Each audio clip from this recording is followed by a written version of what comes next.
Corona संकट के असर से उबर रहे छोटे और लघु उद्योग बजट से राहत की उम्मीद कर रहे हैं।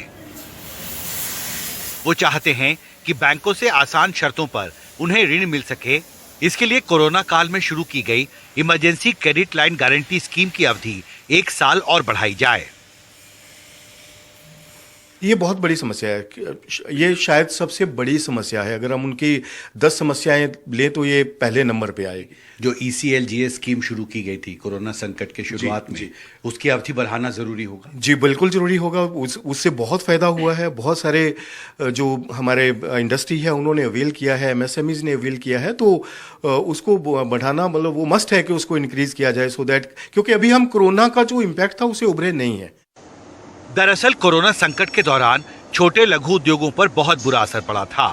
करीब 3 साल बाद भी वो कोरोना से पहले वाले स्तर पर नहीं पहुंच पाए हैं।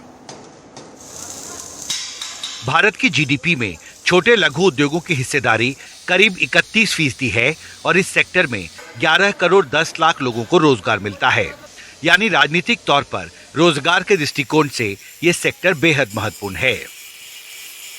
यदि हम एक तरफ PLI स्कीम्स में लाखों करोड़ रुपए खर्च कर रहे हैं ताकि बाहर की कंपनियां आकर यहां पर मैन्युफैक्चरिंग करें, तो हमें यह भी देखना चाहिए, सुनिश्चित करना चाहिए कि जो माइक्रो एंड स्मॉल एंटरप्राइजेज यहां काम कर रहे हैं वो किन परिस्थितियों में काम कर रहे हैं और उनके लिए जो बुनियादी सुविधाएं हैं जो हम बाहर की कंपनियों के लिए दे रहे हैं, कम से कम जो यहां की कंपनियां हैं उनके लिए भी एक तरह की लेवल प्लेइंग फील्ड हम प्रदान कर सकें।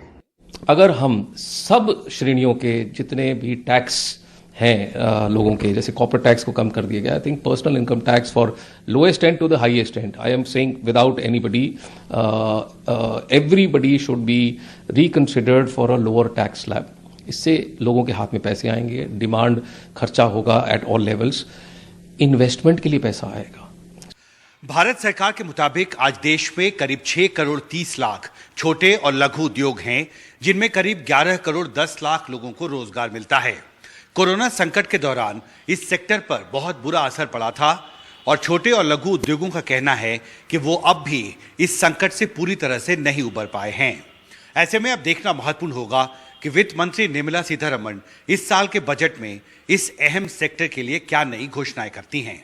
दिल्ली से मोहम्मद के साथ हिमांशु शेखर, NDTV इंडिया।